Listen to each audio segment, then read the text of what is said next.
minutos.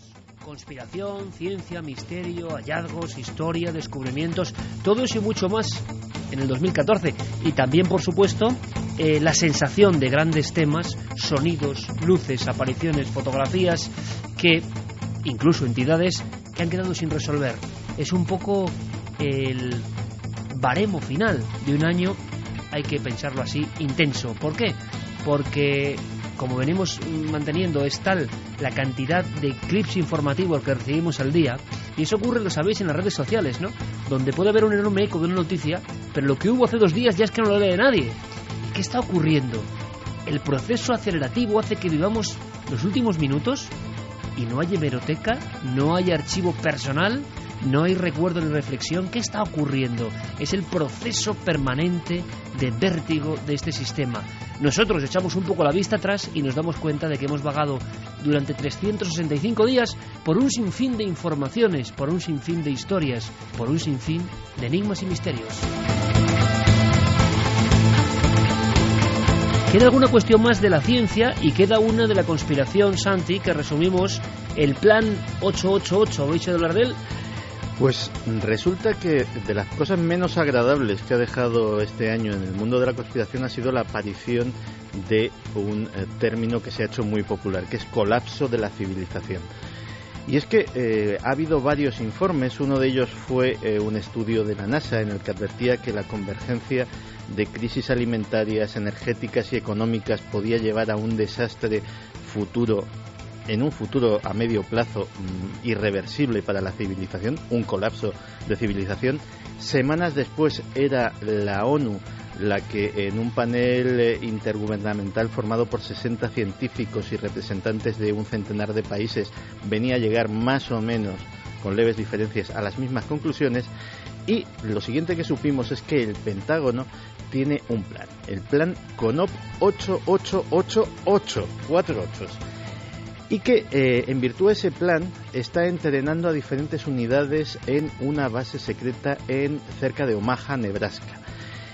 Esas unidades estarían entrenándose para un colapso de la civilización a nivel mundial y para salvar la mayor cantidad de personas, no solo norteamericanas, sino de otros países, incluidos tradicionales enemigos, porque estaríamos hablando de una emergencia supranacional como algo nunca visto. Lo curioso es digamos, qué sistema están utilizando para entrenarse. Decían, bueno, puede pasar cualquier cosa, tenemos una baraja de posibilidades muy amplia, puede ser una escasez de agua, una escasez de alimento, puede ser un desastre económico mundial. Vamos a buscar un escenario que sirva para todo esto, y con esto entrenamos a los soldados y vamos a ponerles en ese escenario. ¿Qué escenario han elegido? Una epidemia zombie. Así de claro, dice, es algo absolutamente impensable, no va a suceder, pero ese escenario ficticio reúne todas las características de todo lo que podría suceder en realidad, y podrían ser el mismo tipo de medidas de control de masas, de distribuir alimentos, de proteger a poblaciones indefensas, de episodios de vandalismo, de saqueo, de elementos incontrolados que practican la violencia, etcétera, etcétera. Todo lo que hemos visto en las películas y series de zombies, pues en el fondo podría suceder con otro tipo de emergencias, salvo que hubiera muertos vivientes intentando morderte.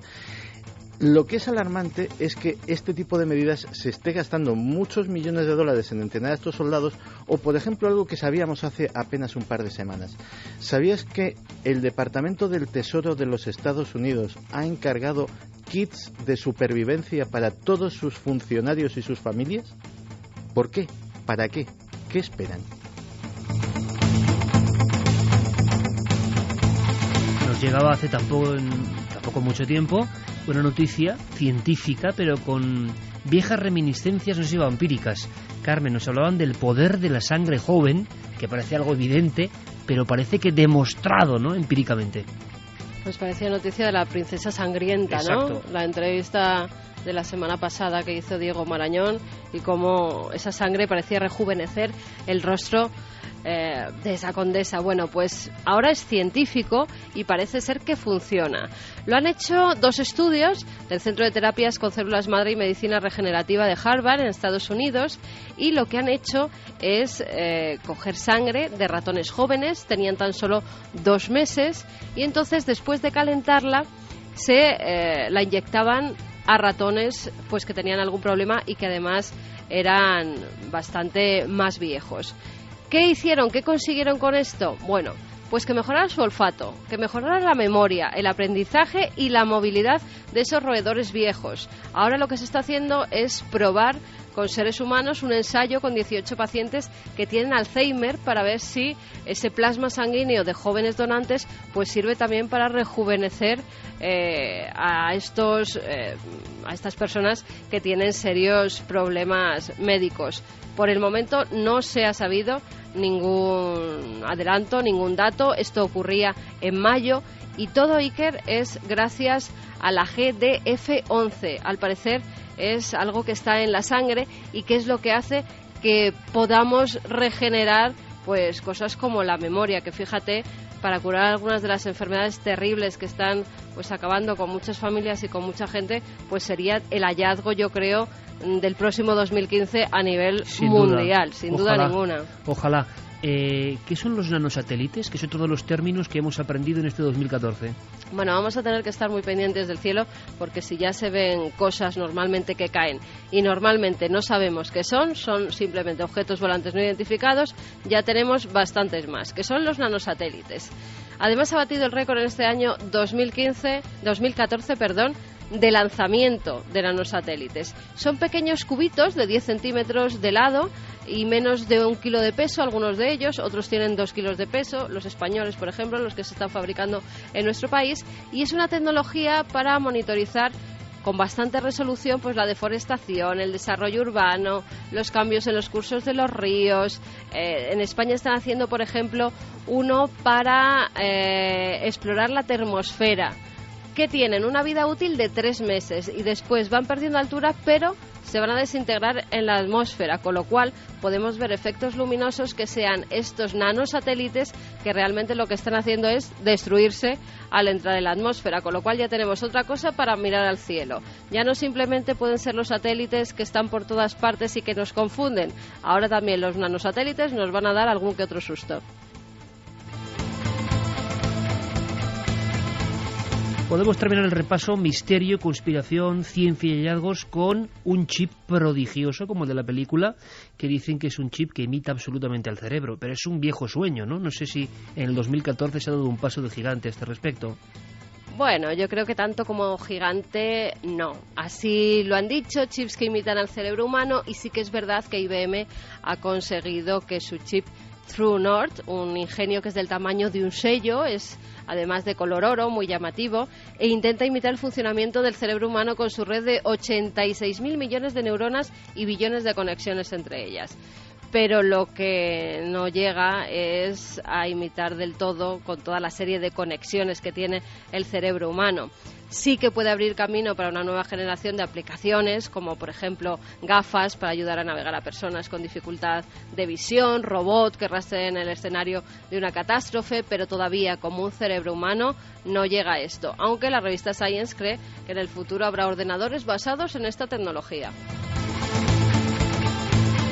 Bueno, pues esto nos demuestra una vez más que si hay 86.000 millones de neuronas en el tamaño de un sello y no alcanzamos a la complejidad del cerebro, qué cosa más extraña y sideral es el cerebro, y que desde luego, si es azar, es glorioso, ¿no? Que tenga esa perfección desde hace cuánto tiempo. Por casualidad, bueno, pensad. Vamos a hacer una cosa, ponemos fin a este repaso lleno de noticias, lleno de historias, lleno de recuerdos, lleno de conocimiento, que al final, como decíamos, era, creo que el gran dilema, ¿no?, del hombre y la mujer moderna del siglo XXI, del 2014 desde luego, que va todo tan rápido que se nos queda por el camino. Y yo creo que el enriquecimiento personal, el enriquecimiento en el sentido bueno de la palabra, el enriquecimiento espiritual o la buena vida, ¿no?, que decía Nietzsche, la vida plena, el intento de conseguir una vida plena, que no tiene nada que ver ni con lo económico ni con los bienes materiales, sino una vida perfectamente vinculada con su entorno, ¿no?, hijo de su tiempo, pues es extraer un poco algunas conclusiones o por lo menos recordar algunas cosas que pueden darnos claves sobre el aquí y el ahora. Eso es lo que hemos pretendido, claves como hijos de nuestro tiempo. Estamos en un tiempo, sin duda alguna, y eso no nos cabe la menor duda, no hay más que escuchar esta hora y 45 minutos de información donde pasan cosas permanentemente, donde las autopistas de la información han conseguido cosas milagrosas, donde ahora mismo cualquier duda casi puede ser solventada en segundos, y habéis hecho la prueba todos, tocando una pantalla táctil. ¿Cuándo el ser humano ha tenido esa posibilidad? Yo lanzo una cuestión, sin ninguna moralina, por supuesto. Seguramente todos los grandes sabios murieron ni siquiera soñando algún día poder alcanzar esto. Interrelación de contenidos, capacidad de estar indagando en algo, las estrellas, por ejemplo, y saber inmediatamente cuánto mide Júpiter, qué densidad tiene, por dónde pasó. Eso antes haría falta meses de gestión y ahora la tienes en un clic. Al mismo tiempo que ocurre esa maravilla increíble, indudable, estamos viendo cómo las redes y cómo la tecnología se emplean, pero muchas veces, o por gran parte de la humanidad, en sus aspectos más primitivos, más incluso insalubres, no generando toda esa luz para el espíritu o para el crecimiento, sino para todo lo contrario. Es decir, la tecnología nos lo brinda, más que nunca, en bandeja, para el que quiera aprender y saber. Y de cada uno, como siempre, forma parte la decisión, cómo se utiliza todo esto. Ponemos el colofón a esta información y ahora enseguida nos vamos a una casa misteriosa, una casa que va a ser la última casa que en el 2014 abra las puertas, unas puertas tubulares, unas puertas bien extrañas, Clara. Nos marchamos a México, pero antes, y os pido que lo escuchéis con mucha atención, el maestro Enrique de Vicente despide sus Despierta, que ha sido otro de los motivos. En este año ha habido muchas novedades. Este año, que duda cabe, compañeros, ha sido el año del análisis de Belmez. Este año, para los que hagamos el misterio, el colofón, lo que hemos conseguido en Belmez, pues ha sido histórico. Ha sido tan cercano que creo que pasará mucho tiempo para que comprendamos lo que significa. La constatación científica de que las caras de Belmez no eran ninguna broma, ni ninguna especie de pastiche como nos habían contado. Precisamente este domingo emitimos de forma especial en Navidad los 2 especiales continuados en una cosa que de verdad pienso que es de lo mejor que hemos hecho en nuestra historia, que hemos tomado todos parte en ello y que es pequeña y gran historia del misterio. Ha sido un esfuerzo enorme y encima hemos tenido la suerte de que las constantes vitales de ese hallazgo han ido en el sentido del misterio. Podía ser al revés. Y solo os digo que en el 2015 y estoy seguro que seguirá habiendo novedades en torno a Belmez, que nosotros no, desde luego, aflojamos. Nuestra mordida sigue ahí, intentando llegar hasta el final. Ha habido un paso muy importante. También será el año de la exposición en el 2015, la exposición de Cuarto Milenio, y será el año de muchas cosas. Pero Enrique quiere poner su colofón. Despertar ha sido casi una obligación para todos nosotros. Tomar conciencia del tiempo en que vivimos, seguramente único, y que nos permite evolucionar. En mitad de la negrura, en mitad del caos, y en mitad de la barbarie, en mitad del sainete, como decía Santi, hay una oportunidad seguro para evolucionar. Tenemos en nuestras manos unas capacidades nunca antes anheladas ni soñadas por el ser humano. En nuestra mano. De nosotros depende, parece mentira, ¿no? La decisión nunca fue tan fácil o tan difícil. Mientras tanto, contemplamos cómo parte del mundo sigue utilizando la tecnología solo para seguir esclavo de lo más básico. Como dice Peter Russell, el síndrome de la aceleración se ha convertido ya en parte esencial de nuestras vidas. Es lo que Alvin Toffler llamó el shock del futuro, la desorientación y el estrés demoledor que sentimos cuando somos sometidos a excesivos cambios en un periodo de tiempo muy breve. El reto al que nos enfrentamos es aprender a manejar los cambios cada vez más rápidamente, sin deprimirnos, sin quemarnos o sin ser víctimas del estrés y la ansiedad. Pero más allá de eso, Peter Russell piensa que todo esto nos conducirá en breve plazo a una situación insostenible, enfrentándonos a cambios dramáticos. Si bien estos podrían desembocar en situaciones involutivas o destructivas, él está convencido de que esto nos encamina hacia el acceso a un estado superior de conciencia por parte de una minoría suficiente de personas. Estaríamos, pues, a las puertas de un gran salto evolutivo, un salto inimaginable, superior a la aparición de la inteligencia, solo comparable a la aparición de la vida sobre este planeta. Y en este proceso podrían estar jugando un importante papel las circunstancias cósmicas excepcionales a las que está siendo sometido el sistema solar, según diversos investigadores, debido a nuestro tránsito por una zona del universo sometida a grandes perturbaciones.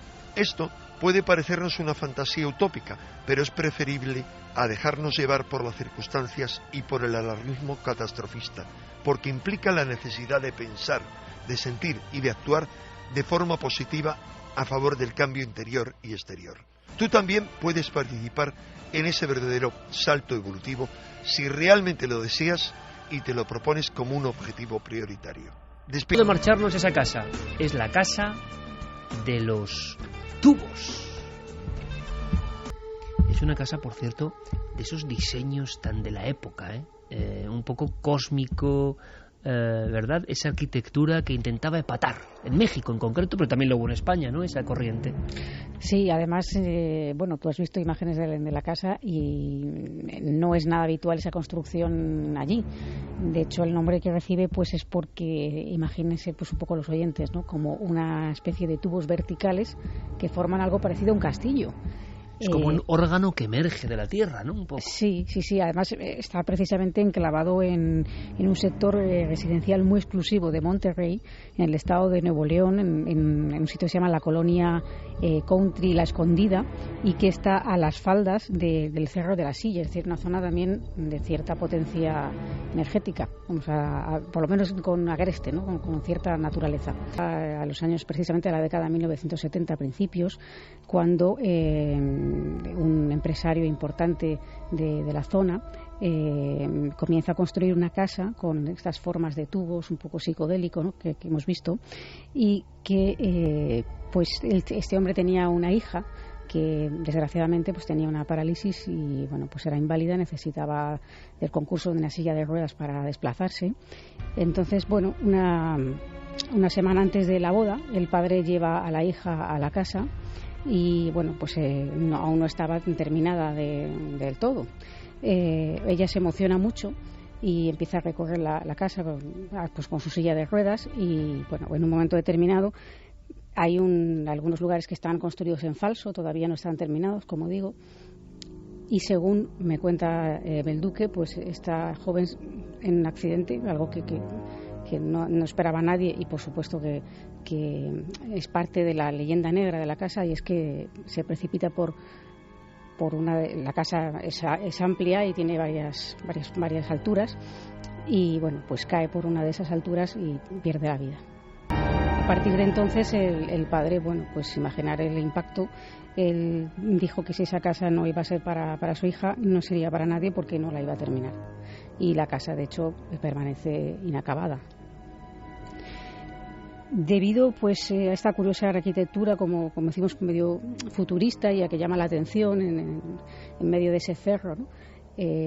Pues ha habido personas que se han aventurado a lo largo del tiempo, a partir de esta desgracia, a visitar la casa, pues unos con cierta curiosidad, otros pues animados pues por el morbo o por simplemente, pues como sabemos, gente aficionada a estos temas que piensan que allí se puede haber captado o puede haber quedado algún tipo de presunta energía negativa, ¿no?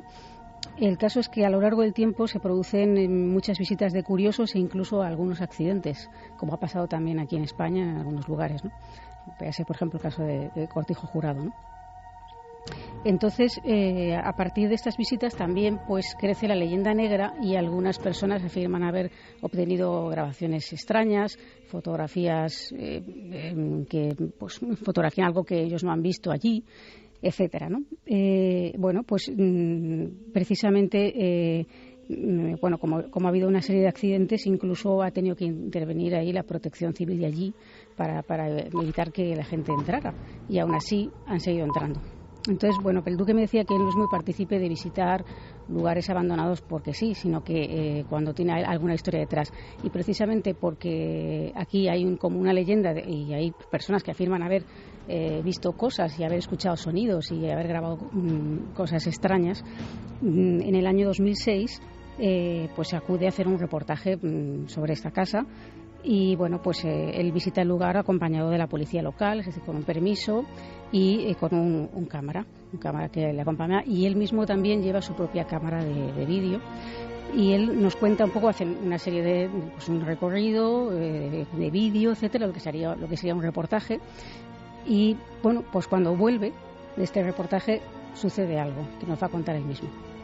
Regresamos a las oficinas de la televisora donde yo trabajaba en aquel entonces. El camarógrafo fue a ingestar el material. Yo me fui a mi casa con el video que yo tomé de mi cámara. En mi casa, al día siguiente empecé en la madrugada, pues que yo entraba a trabajar a las 6 de la mañana en aquellos días. Empecé a revisar, mientras desayunaba, empecé a revisar el material y se me fue la sangre a los pies. Literalmente, vi una silueta que pues se ha hecho algo famosa en las redes sociales y aquí en los medios de comunicación aquí en México. Una silueta que muchos interpretan como la silueta de la entidad que presuntamente se aparece en esta casa, que da la idea de una mujer vestida de blanca con un velo blanco en uno de los cuartos de este lugar, para ser preciso en el sótano de esta casa.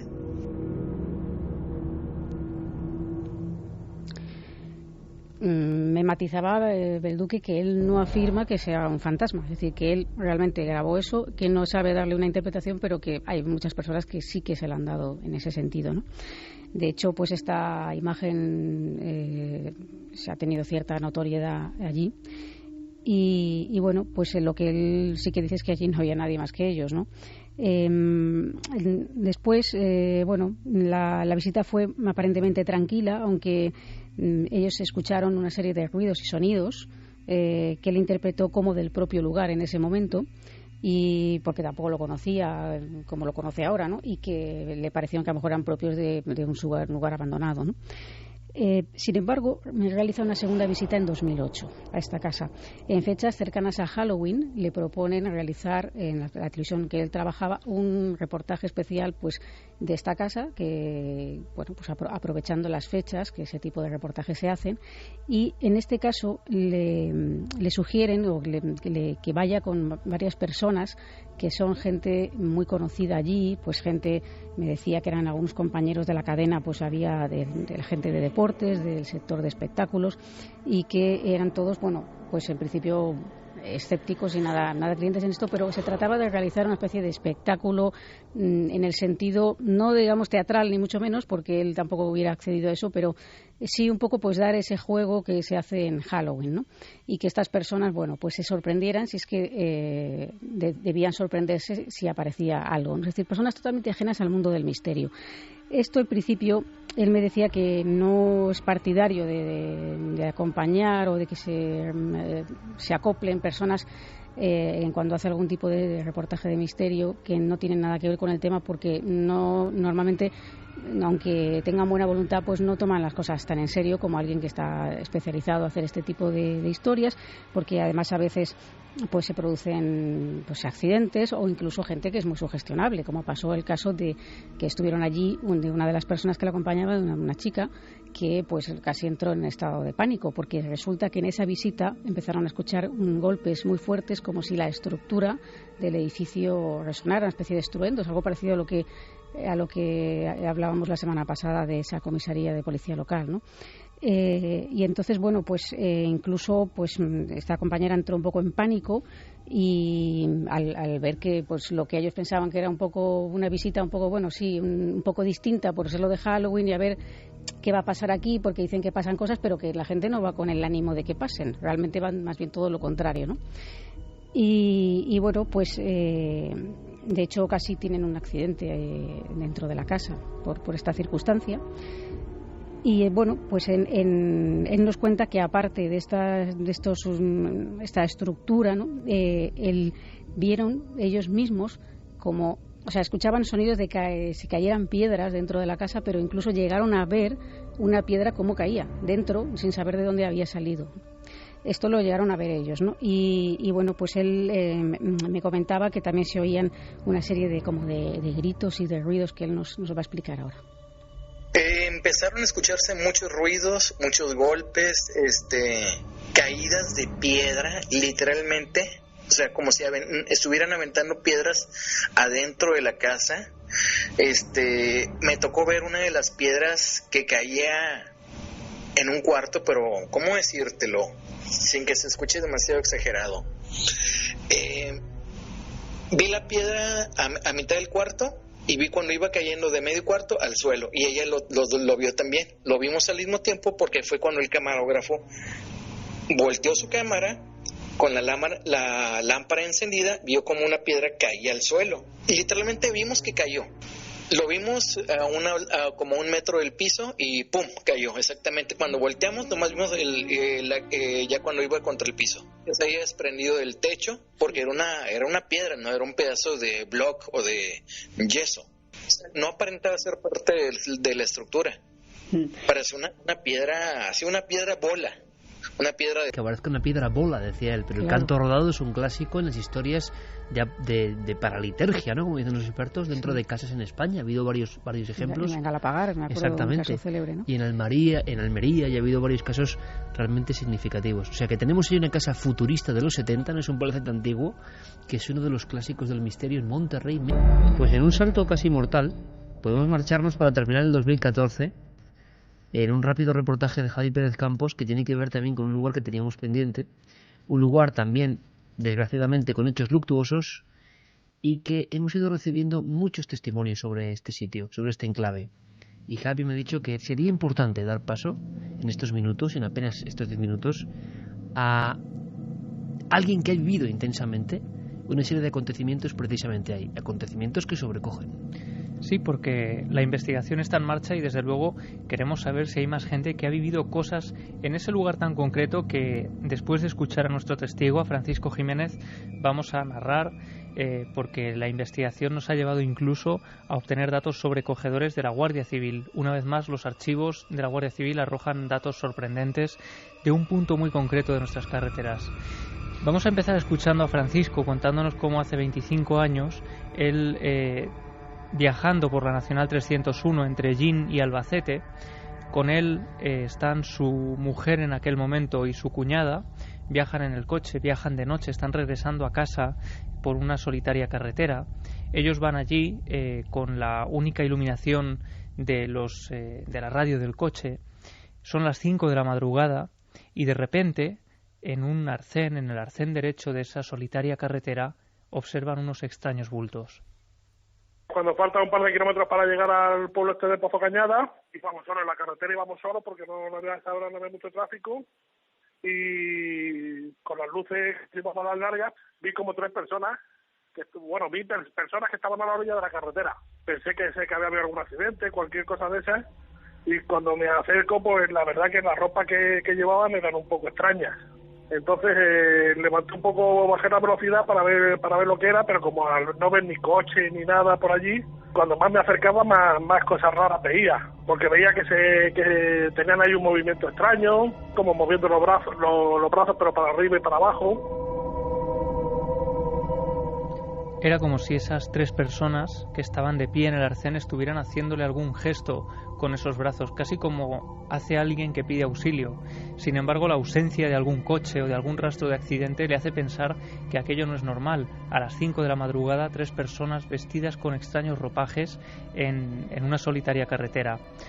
Cuando más se acerca a ellos y empieza a disminuir la velocidad y se queda casi a ralentí, a escasos metros de estas figuras, descubre cosas todavía más extrañas.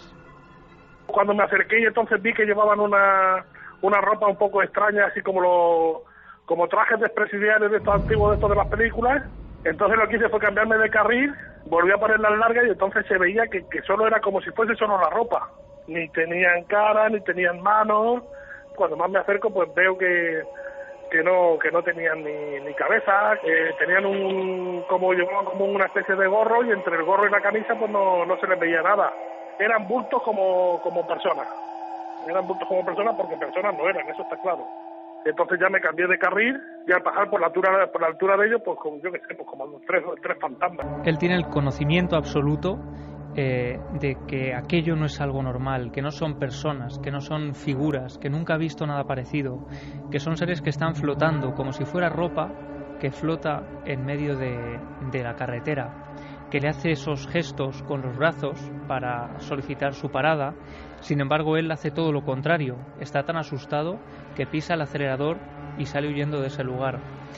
Lo primero que hace es certificar que no hay ningún accidente, por lo tanto no llama a las autoridades. Y lo segundo es no decir nada a las personas que van con él. En el coche, de repente, a las 5 de la madrugada, se ha hecho un silencio denso. Ninguna de las personas comenta nada, pero cuando transcurren unos kilómetros, la conversación se hace inevitable. Cuando pasamos a Albacete, pues claro, yo iba pensando nada más que en eso. Entonces le pregunto a mi pareja, digo, ¿tú has visto algo extraño? Y entonces me dijo que sí, y su hermana que iba detrás dice, pues yo me creía que iba durmiendo. Pensaba que a lo mejor había sido ahí entre sueños. O sea que lo vimos los tres igual.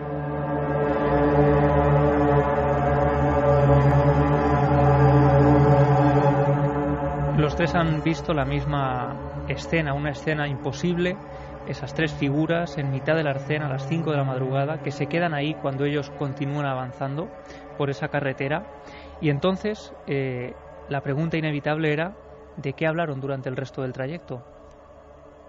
A mí me dio ahí un poco de nervios, ¿no? De ver eso así. Ellas dos se quedaron también sin decir nada porque también se quedaron impresionadas.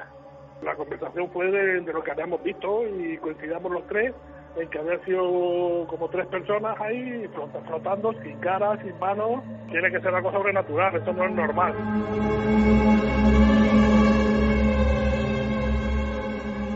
Y como ocurre con otros testigos, Francisco relata que, aunque hayan pasado 25 años de aquel suceso, él cada vez que pasa por esa carretera siente una extraña impresión como si hubiera ocurrido ayer mismo. Sigue preguntándose quiénes eran esas tres figuras vestidas con ropas como de expresidiarios. Como rayadas. Efectivamente, como vemos en las películas. Pues fíjate, yo no sé si ese uniforme se llegó a utilizar, pero yo he estado indagando y resulta que en esa zona se encuentra la antigua cárcel de La Loma, en Hellín. Es una cárcel que dejó de funcionar en torno a 1940-1947, una cárcel que sigue todavía hoy en pie, que está abandonada, que es pasto de fotógrafos, porque hay mucha gente que acude allí a hacer fotografías de diferentes modos. Y fíjate que he encontrado testimonios de fotógrafos que han acudido allí y que aseguran haber vivido fenómenos extraños, como por ejemplo apariciones de luces, sensación de que hay alguien con ellos, incluso algunos han llegado a hablar con personas del pueblo, con gente mayor que les ha contado historias de la cárcel y han llegado a hablarles de que allí murieron hasta 200 personas, que la gente que entraba allí no salía. Esto forma parte un poco de la leyenda negra de esa cárcel, que todavía está por confirmar. Pero fíjate, hablaba antes de documentos de la Guardia Civil. Resulta que cerca de ese lugar también, en junio del año 2003, el 3 de junio, se produce un tremendo accidente de tren. Allí fallecen 19 personas. Según los documentos hay 10 desaparecidos, 63 heridos en total. Y los cálculos son tremendos, ¿no? Se habló de una negligencia, de un error humano y aquello fue tremendo. Y resulta, no solo eso, sino que hablando con un compañero de la Guardia Civil que nos ha ayudado en alguna ocasión, él nos ha hecho la gestión de acudir a los documentos de la Guardia Civil para ver si hay algún tipo de rastro. Pues no sabemos si quizá de algún testimonio similar, si alguien ha dado parte. Y la sorpresa ha sido mayúscula cuando él nos contaba de más de 6 avisos en ese punto de la carretera. Él me ha mandado la fotografía de ese documento, ese parte de hechos de interés. El asunto dice avistamiento de personas o animales no reconocidos en vías de comunicación. Y continúa con la descripción que dice avistamiento de personas o animales cruzando por la carretera en término municipal de Chinchilla. Los testigos dicen haber visto seres extraños cruzando de un lado a otro de la calzada. Este es un lugar muy especial donde nosotros hemos conocido, ¿verdad, Carmen?, alguna historia que tiene que ver con, en la oscuridad, alguna visión. Testigos que afirman que ha habido alguna visión que no sé qué te ha parecido el escuchar lo de Javi y el documento, pero relativamente parecido, ¿no?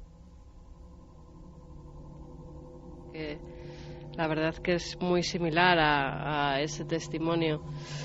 Sí, en este caso no era cruzando la carretera, sino que era gente como caminando sin sentido. a ese lado, justo yo creo que debajo de las vías que están, como cuando pasan por esa zona, yo creo que están en un alto, si no recuerdo mal, y abajo hay una especie de descampado que además está iluminado por una serie de farolas, por eso lo describían tan perfectamente, como si hubiera gente perdida por ese descampado, gente desnortada, ¿no?, que busca totalmente algo. Gente que no sabía dónde iba ni interactuaban unos con otros.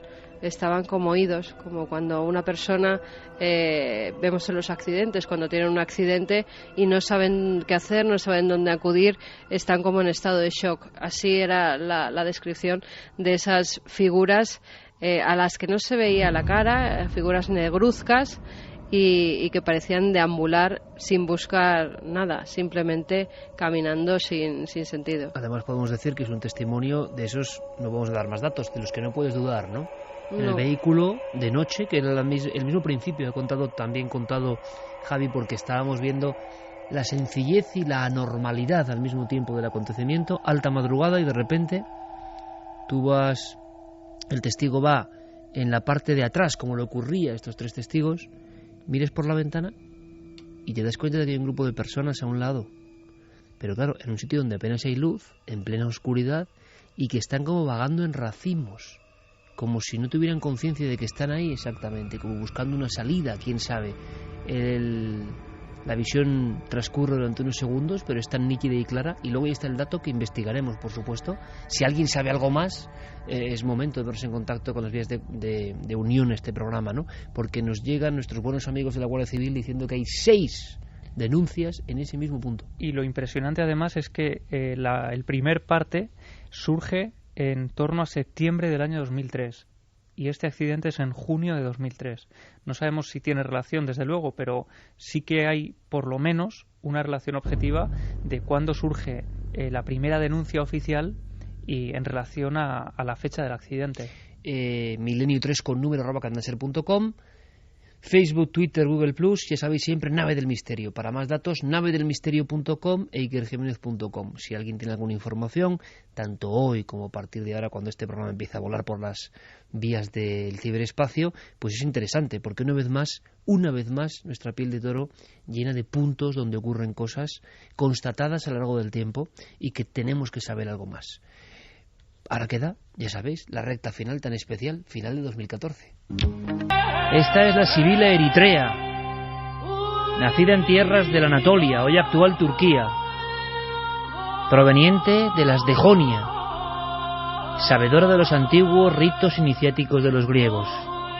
Ella era la sibila, la misma que plasmó Miguel Ángel en la Capilla Sixtina, la imponente pitonisa del pasado, la creadora de los acrósticos, extraños jeroglíficos esotéricos perseguidos durante generaciones. Hoy el canto de la sibila es un acontecimiento, vamos a llamar, folclórico, y muchos asisten a un espectáculo bello que se produce en algunas catedrales de Cataluña y de Baleares, precisamente en Baleares, el último lugar donde se vivió este extraño canto apocalíptico, porque fue prohibido, y solo de vez en cuando se creía que el mundo estaba en profunda crisis, cuando se temía por el mundo, la sibila hacía su aparición con su extraño cantar. Porque lo que estáis escuchando en la voz espectacular de la gran Lisa Gerrard es un canto del fin del mundo.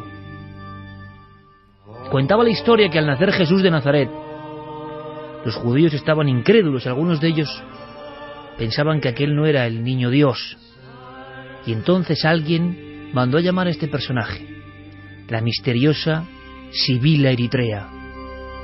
Cuando vio al niño, no tuvo la menor duda, realizó su cántico, pero para el espanto de los presentes en esta especie de apócrifo, no solo habló de que aquel era el niño Dios, sino que el mundo había empezado a caminar hacia su propio fin, y habló con las palabras muy parecidas a las del propio San Juan, que en la isla de Patmos, allá por el año 96 después de Cristo, escribiese con mano temblorosa uno de los legados más extraños de la historia de la humanidad, del Apocalipsis. Todo eso ya lo cantaba la misteriosa sibila eritrea. La escena, según cuentan, tuvo que ser sobrecogedora. La historia oficial lo mismo que hizo con el cántico, simplemente se limitó a borrar, a prohibir, durante un milenio, durante 1000 años, la recreación del canto de la sibila apócrifo que se hacía en catedrales y pequeñas iglesias del primitivo cristianismo fue censurada.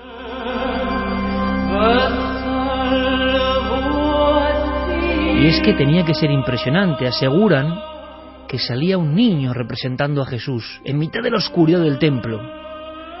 ¿Sabéis en qué fecha, amigos? Ni más ni menos que en la noche del 24 de diciembre. Y junto al nacimiento aparecía, a veces personificada en el cuerpo de una niña, a veces de una mujer, la sibila eritrea.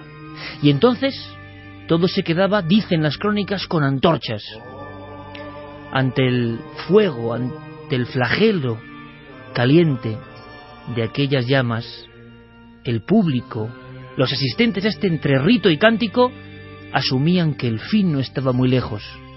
Y de pronto la sibila eritrea, con voz gutural y espantosa para algunos, empezaba a contar que el anticristo estaba ya cerca. Y si ahora nos sobrecoge esta voz, imaginaos por favor en el momento de máximo esplendor del auténtico canto de la sibila, venido desde algún lugar tan remoto en el tiempo que ni se identifica, hijo de los llamados ritos de Eleusis, donde el cántico provocaba auténticos estados extáticos, donde había estados alterados de la conciencia y donde algunos sabios aseguraban que se podía acceder a otros mundos iluminados u oscuros.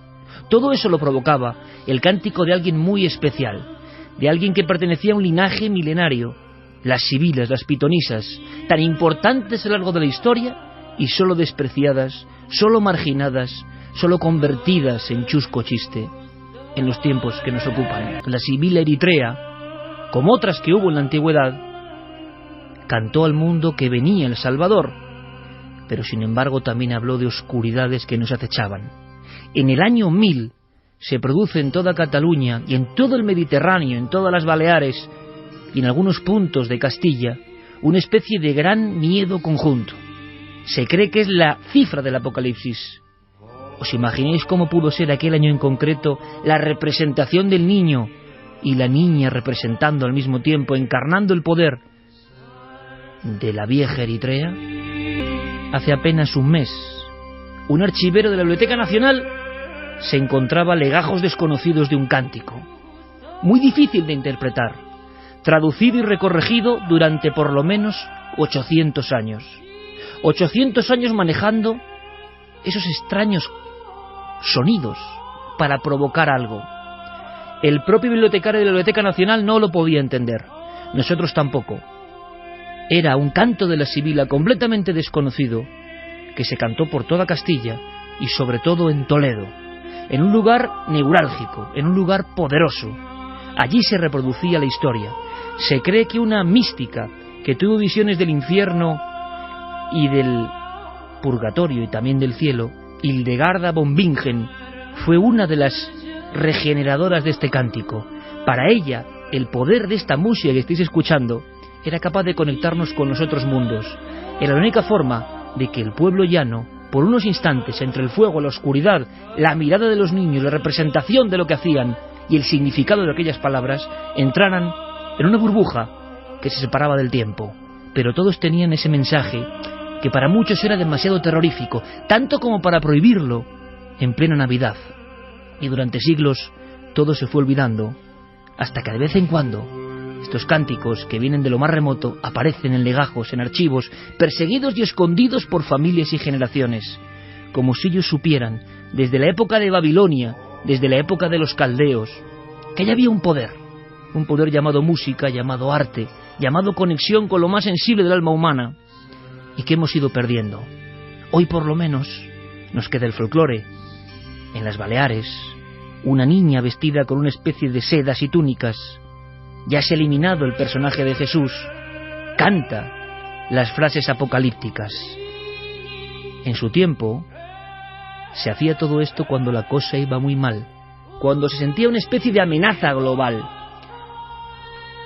Es adecuado, por tanto, poner el canto de la sibila, porque estamos en tiempos de aceleración, en tiempos donde no entendemos casi nada, en tiempos donde la sensibilidad ha dejado paso a la barbarie. El canto de la sibila y muchas versiones que se siguen haciendo. Yo os invito a conocerlas. Por ejemplo, la increíble de Jordi Savall, donde la voz retumba sobre la piedra antigua. No entendemos el lenguaje, no entendemos el significado. Es muy terrorífico lo que dice esta canción. Pero podemos teletransportarnos. Es lo que le ocurría a aquella gente. Se sentía casi elevada. Se puede tener esa sensación. Hoy lo podemos hacer a nuestra forma. El canto de la sibila lo traemos en enero del 2015, porque desde luego el patio está como está. Para algunos, empezar a ser conscientes de todo esto es una necesidad. Hay que despertar. Por eso conectamos, cómo no, con nuestro amigo el maestro Enrique de Vicente, que aún esta parte histórica y seguramente mucho más plomiza que yo os he traído, con lo que está pasando ahora mismo en su opinión. Hay una sensación de vértigo, de aceleración. En tiempos la gente se juntaba y el canto de la sibila hacía como un poco catarsis.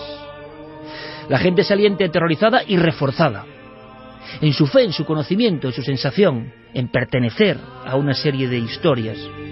Pero ¿ahora qué hacemos? ¿Dónde está nuestra sibila ahora?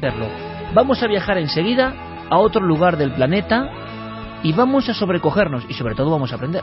Toda la actualidad en torno a nuestros programas en navedelmisterio.com, el portal hacia lo desconocido. Búscanos también por Nave del Misterio en Twitter, Facebook y Google+. Yo soy un fan de estas músicas, absolutamente. Carmen lo sabe, lo sufre. Claro, cuando uno ha estado en el Perú, y ha estado en Bolivia, ha estado en los Andes, y ha escuchado estas músicas allí, es que eso es tremendo. Para mí siempre, seguramente por los programas de Fernando Jiménez del Oso, grabados en la memoria infantil, esta música, Perú, la imagen que había y el misterio de ese lugar, pues se conjuntó siempre como un anhelo, ¿no? El lugar donde uno quería ir, sobre todo, era ese sitio, ¿no? Donde el misterio arqueológico, el misterio cósmico, el misterio espiritual se concentraba. A veces también el misterio más oscuro, como es el de esta noche. Porque esto tan alegre, tan bonito, es el cucayo. Así empieza una historia que parece que va a ser maravillosa y que luego se va a ir torciendo, Clara. El concepto Casa Encantada aparecerá al final. Antes hay una historia de contar. Antes de meternos en esa casa hay una historia de contar. Sí, aparecerá efectivamente al final, pero vamos a hacer una pequeña introducción, un corte que nos va a llevar hasta la situación, un desenlace de repente, ¿no? Eran alrededor de las 10 de la mañana. Dos hombres entraban a la llamada Casa Embrujada de Cusco, con la cámara del celular prendida. Hacía días la policía y la prensa estaban buscando a un chileno, líder de una secta, que había quemado vivo a un bebé, porque aseguraba que era el anticristo. Quien antes hablaba era Joana Díaz, reportera de Perú Hoy, que estuvo en el lugar de los hechos, en donde se desarrolló el final de esta historia. Pero vamos a ir por partes, si te parece, Iker. Porque la música que hemos escuchado antes es tan bonita, que a mí también me parece que es muy bonita, es una música que tiene que ver con nuestro protagonista, Ramón Castillo Gaete, nacido en Santiago de Chile y muerto el 1 de mayo de 2013 con 35 años. Era músico, profesor de música, dicen que un músico sobresaliente. De hecho formó parte del grupo Amaru, que es quien ha interpretado este tema de El Cucayo. Era vegetariano y en principio era una persona aparentemente normal. De hecho, para hacer el servicio militar, para poder librarse de hacerlo, tuvo que fingir una locura para que de esta manera se pudiera librar, como hacían otras muchas personas. Si bien quienes lo conocieron dicen que a partir de entonces, de ese fingimiento, algo cambió en su comportamiento, que se volvió huraño, extraño, hasta tal... Esto sí que, fíjate, que me ha impresionado, ¿no? Alguien se hace pasar por loco, que ha sido una conducta relativamente, voy a decir, habitual, pero que se ha hecho para evitar ingresar en filas, y sin embargo, ese fingimiento de algo tan doloroso y tan triste, de repente como que se te ha quedado algo ahí, ¿no? O se ha despertado algo que uno no preveía. Sí, en efecto, hay una cosa curiosa sobre esto, ¿no? Y es que los propios compañeros del grupo Amaru realizaron una gira por diferentes países y uno de ellos les llevó con gran éxito, fue a China, y ahí estuvieron, y antes ya de ese viaje determinaron ellos mismos a espaldas de Ramón, que lo iban a echar del grupo porque estaban notando cosas extrañas. Allí en China parece ser que se interesó bastante por las medicinas orientales, eso no tiene nada de extraño, pero lo cierto es que ellos habían notado cosas raras. Y al volver, de hecho, pues así fue, le plantearon su salida del grupo, y entonces es cuando experimenta ya un cambio muy notable, porque incluso este hombre, Ramón Castillo, dice a las personas que lo conocen que a partir de entonces han de llamarle Antares de la Luz, en referencia precisamente a la estrella más brillante de la constelación de Escorpio. Y según él mismo contó, tuvo una especie de revelación espiritual en la que intervenía bastante su afición por el tema extraterrestre, y llegando a la conclusión de que él era nada más y nada menos que la reencarnación de Dios. Antares de la Luz. A partir de cierto momento él dijo, tenéis que llamarme así.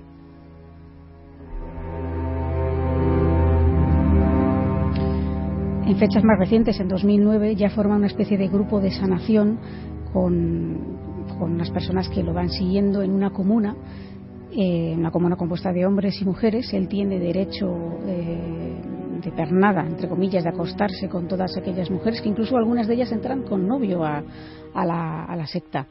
Es curioso que dentro de esta convivencia la gente que está con él lo acata, incluso cuando él considera que tiene una baja vibración astral, lo somete a golpes, les da golpes y golpes y golpes hasta que él considera que ya se han recuperado, y si lloran le da aún más golpes. Es decir, había una especie de miedo hacia él. Pero si tú ves fotos de este hombre, Iker, antes de todo esto, cuando él estaba en el grupo musical o incluso antes, te podría decir que tiene cara de pardillo, como muchas veces pasa, de cara de no haber roto un plato, y su transformación física le va dando otro aspecto mucho más siniestro.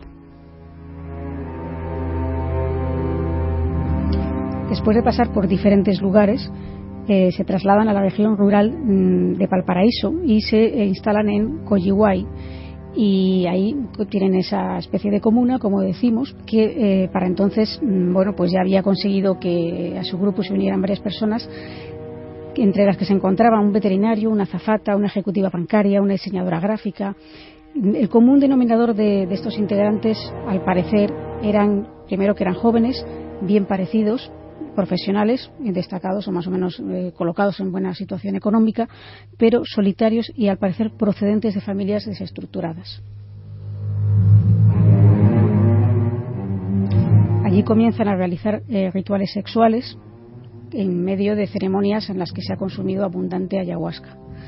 Esta ayahuasca, como sabemos, es una droga muy potente, muchísimo más potente que el LSD, que provoca alucinaciones y que, pues su potencia es enorme. Entonces, ahí hay una serie de desvaríos y se realizan sacrificios, llegan a realizar sacrificios de animales, de gatos y de perros recién nacidos, porque piensan que es la forma de que la fecha fatídica del 21 de diciembre de 2012, en la que se produciría, según Antares, el fin del mundo, tenía que ser contrarrestada con esta serie de sacrificios en ofrenda a Dios, es decir, a él mismo.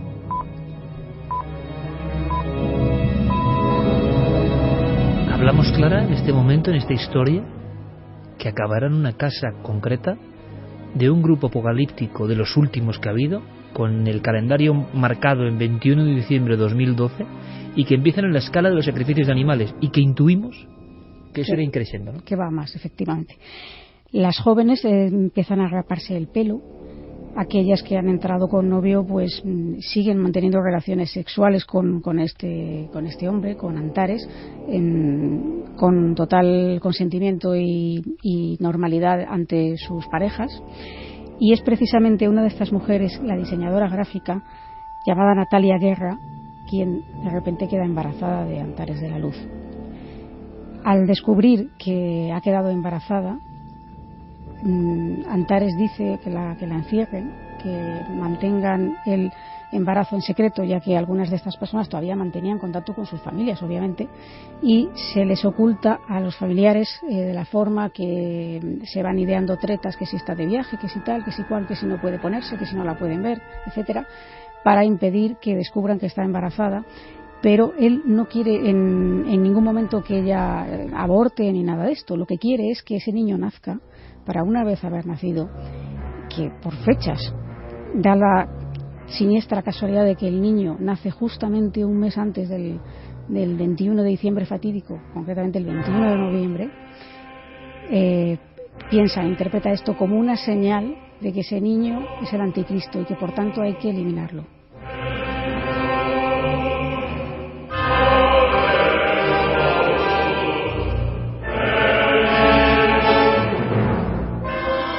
Natalia da luz en una clínica de Viña del Mar y nada más nacer, ya a los 2 días de producirse este alumbramiento, es cuando se produce el sacrificio que vamos a escuchar ahora en boca de uno de los policías que siguió el caso.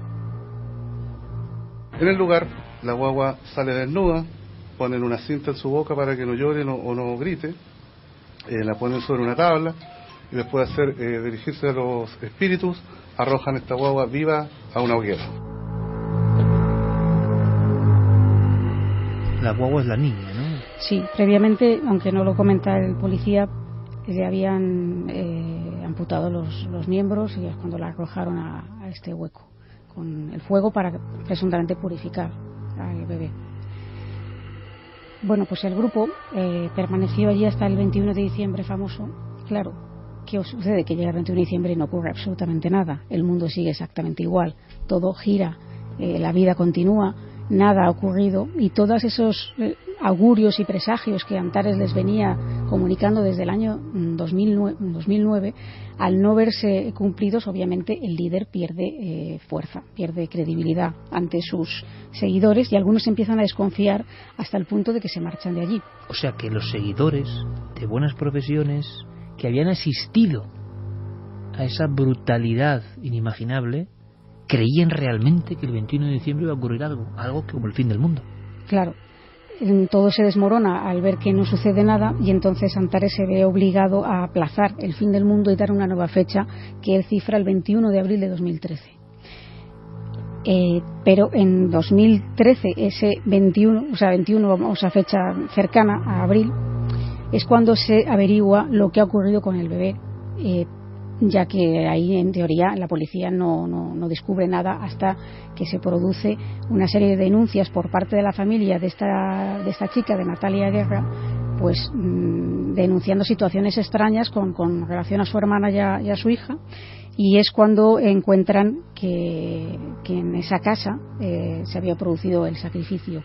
Lo que ocurre es que Antares de la Luz estaba muy lejos de allí porque había marchado un poco antes a viajar, se había ido a Perú para comprar más ayahuasca con la que satisfacer sus orgías sexuales.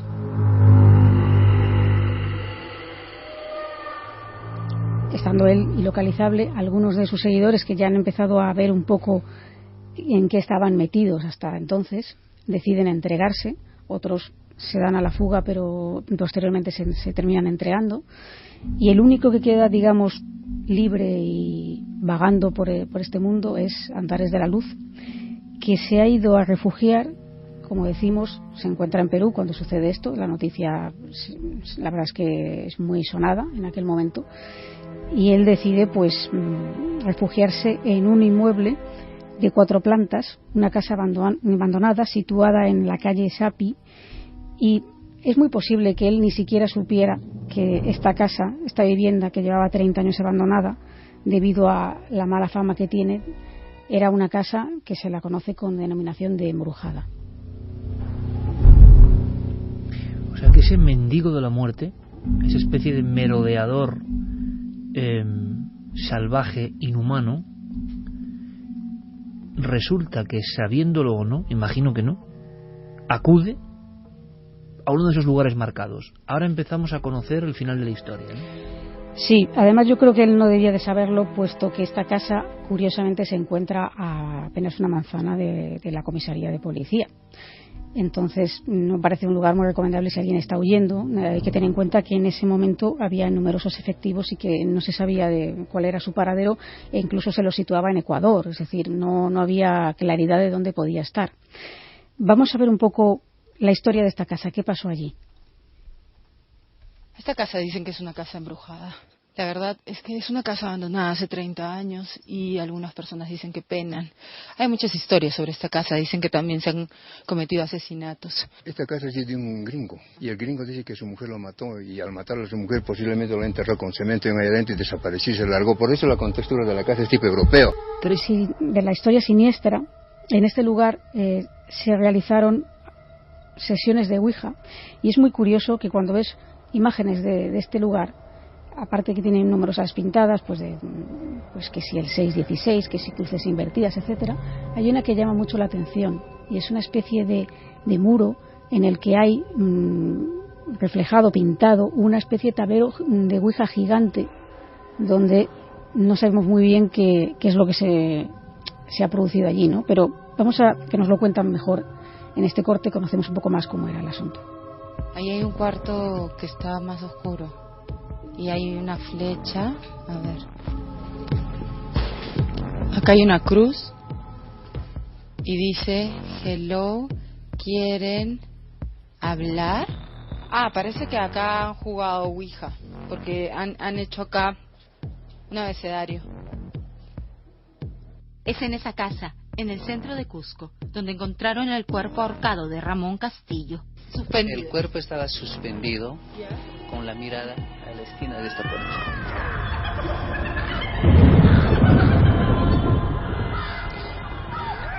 Bueno, ya hemos escuchado un poco el desenlace, ¿no? Lo cierto es que Ramón Castillo pasa algún tiempo en esta casa cuando, mientras tanto, hay 1.500 policías buscándolo en diferentes puntos no solamente de Chile, sino de Ecuador, etcétera, ¿no? Y no es precisamente porque alguien detecte algo raro en la casa o porque él se entregue, por lo que a lo mejor lo abatan a tiros, no. Lo que sucede es que alguien entra en la casa con un teléfono móvil porque esta casa, como decimos, tiene esa fama de embrujada y de hecho está en un sitio donde pasan algunos tours turísticos que no paran en la casa, pero que sí que de lejos comentan esa historia y eso hace que algunas personas quieran volver allí a ver qué hay de cierto en ello. Estas personas entran y se encuentran a Ramón Castillo, Antares de la Luz, colgado de una de las vigas de la casa.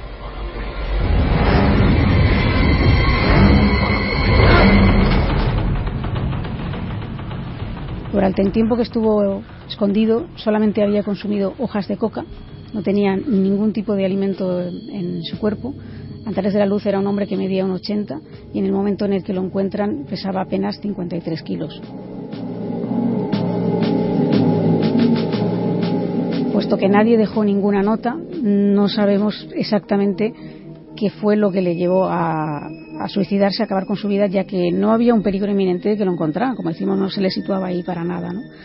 Pero tal vez estos elementos esotéricos que estaban a su alrededor, la ingesta de coca, su propia creencia esotérica, que la tenía y muy fuerte, contribuyeron a que pensara que era la mejor salida para su situación.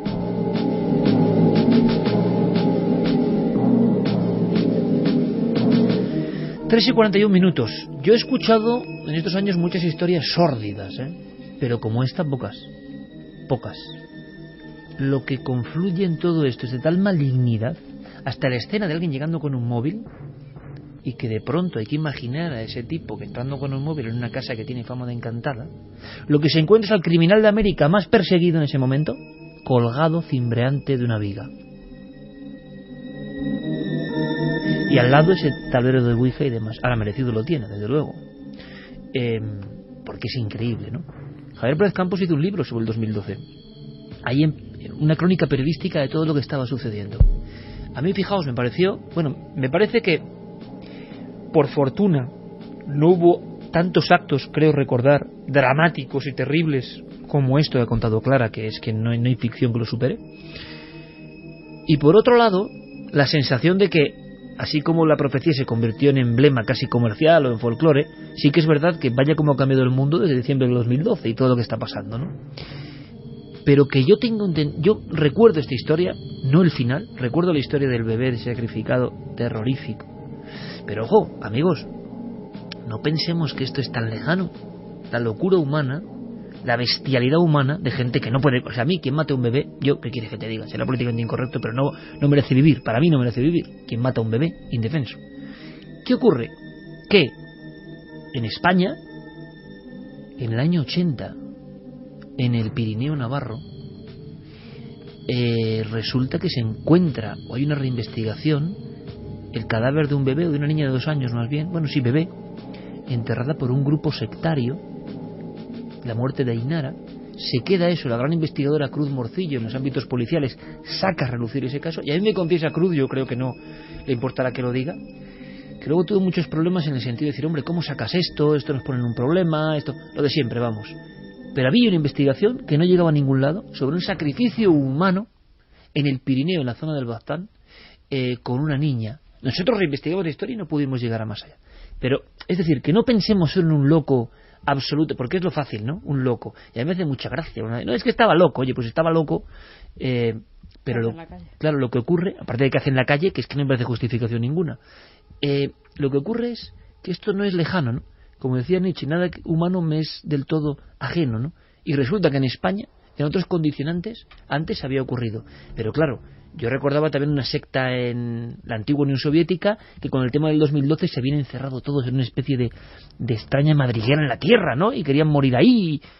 Sí, también había una niña por medio que ellos creían. Pero no que hubo un caso tan dramático como este. No, como este, desde por luego, fortuna, ¿no? Porque podría haber habido, porque el impacto de la profecía del 2012 es superior a cualquier otro, ¿no? Y quizá no lo hubo porque se extremaron las precauciones al máximo. Yo recuerdo las imágenes en algunos lugares donde se temía que podría producirse alguna catástrofe y sí, había policía. Claro, por todas partes se habían cerrado los accesos desde semanas atrás, precisamente para evitar cosas como esta. Y aún así no se pudieron evitar, algunas de ellas. En cualquier caso, a mí la imagen que no se me despinta es ese grupo de personas perfectamente integradas socialmente, responsables en sus trabajos, en sus buenos trabajos. Que te cruzas con ellos por la calle. Absolutamente normales, absolutamente indistinguibles de cualquier otro ciudadano. Y de repente están participando una mala noche en una atrocidad como esta. Y luego, cuando en otro tipo de casos, y no voy a citar ninguno en concreto, planteamos la posibilidad de que existan grupos de personas absolutamente normales, con buenos trabajos, perfectamente integradas en la sociedad, que practiquen Dios sabe qué ritos sexuales o no, con menores o no, nos tachan de fantasiosos y de que esas cosas no pasan en la vida real. Pues aquí está el ejemplo. Diego Marañón no se habla de otra hoguera, pero distinta, que una mujer que acabó en una hoguera. Esta mujer acabó en una hoguera, pero por fortuna su memoria no ha sido calcinada y Diego Marañón se la ha encontrado así en esa especie de mundo al que viaja, ese mundo paralelo, elevado, y nos trae 5 minutos seguro interesantes.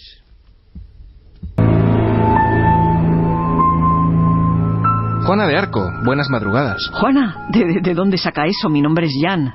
Suele ocurrirnos a menudo. Si no le importa, permítame la licencia. ¿Sabe que no sé muy bien qué preguntarle? Estoy en blanco. Vaya, ¿y eso? Pues porque es la primera vez que Iker me encarga entrevistar a una mujer declarada santa. Bueno, pero piense que también me declararon culpable de herejía. Y a eso seguro que está más acostumbrado. Una cosa compensa a la otra, ¿no? Visto así, ¿por qué la acusaron?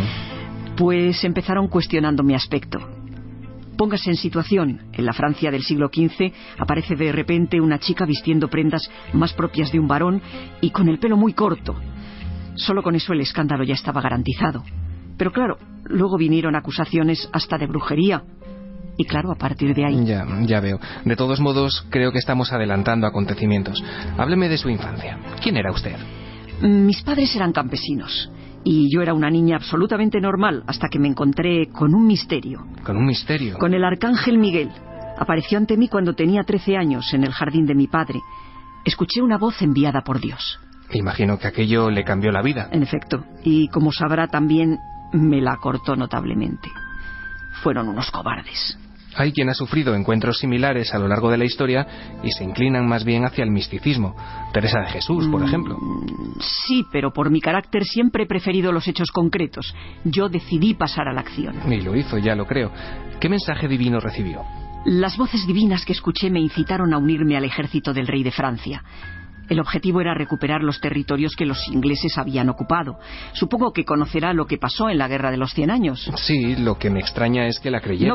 No crea. Me costó bastante convencer al rey y a sus consejeros de que lo que contaba era cierto. Durante mucho tiempo estuvieron haciendo indagaciones sobre mí. E incluso me interrogaron. Pero al final lo conseguí. ¿Qué consiguió? Un caballo. Con escolta al principio y todo un ejército al cabo del tiempo. Me habrá visto en cuadros con mi armadura blanca y mi estandarte. En fin, la lucha fue un éxito durante un tiempo. Incluso levantamos el asedio de Orleans. Pero luego... Se convirtió en alguien peligroso para el poder, ¿verdad? Si el apoyo de la gente significa peligro, es muy probable que así fuese. O que así me vieran, sí. ¿Fue usted apresada? En mayo de 1430, sí. Tenía solo 18 años. Ya le decía al principio que me acusaron de herejía, pero como podrá suponer, lo que querían en realidad era desacreditarme ante el pueblo francés. No sé si lo sabe, pero intentaron que les prometiera que no trataría de huir. Poco me debían conocer, porque estará de acuerdo conmigo en que todo preso tiene derecho a huir. Lo cierto es que algunos argumentos que usaron contra usted dejan bastante que desear. Refrésqueme la memoria, por favor. Pues fíjese, dijeron, por ejemplo, que estaba usted en pecado mortal por haber atacado París en un día festivo. Es cierto, lo había olvidado. Jamás pudieron demostrar que hubiese hecho algo que atentase contra la fe cristiana. Mire, si hubiese cometido un pecado mortal, solo a Dios le correspondería haber decidido sobre ello. Y de momento no me ha llamado a su despacho, así que... De todos modos, la Inquisición fue implacable. Pues sí, como casi siempre. Yo no me retracté de absolutamente nada de lo que había dicho a lo largo de mi corta vida, pero créame que aunque lo hubiese hecho, de poco hubiese servido. Yo ya estaba condenada antes del proceso. ¿Cómo vivió aquello? Con la mayor dignidad que pude, que dada la situación no es poco. Todo terminó la mañana del 30 de mayo de 1431. Me ataron a una estaca y me quemaron viva en la plaza del Mercado Viejo de Rouen. Mis cenizas fueron a parar al Sena. ¿Y cómo se entiende que después de todo ese proceso la declararan santa? Las cosas caen por su propio peso. Y sí, me santificaron en 1920, ya ve. La vida da muchas vueltas. Me ha gustado mucho conocerla. ¿Me permite una última pregunta? Claro, usted dirá. ¿Cómo cree que la recuerdan por ahí abajo? No sabría decirle. La gente tiende a olvidar, a dejarse manipular, ¿sabe? Me conformaría con ser sinónimo de valentía. No pido mucho más. Entonces creo que puede estar satisfecha. Muchas gracias por su tiempo. De este año 2014 que acabamos de dejar atrás. Gracias de antemano y un saludo para todo el equipo. Pues bendiciones milenarias.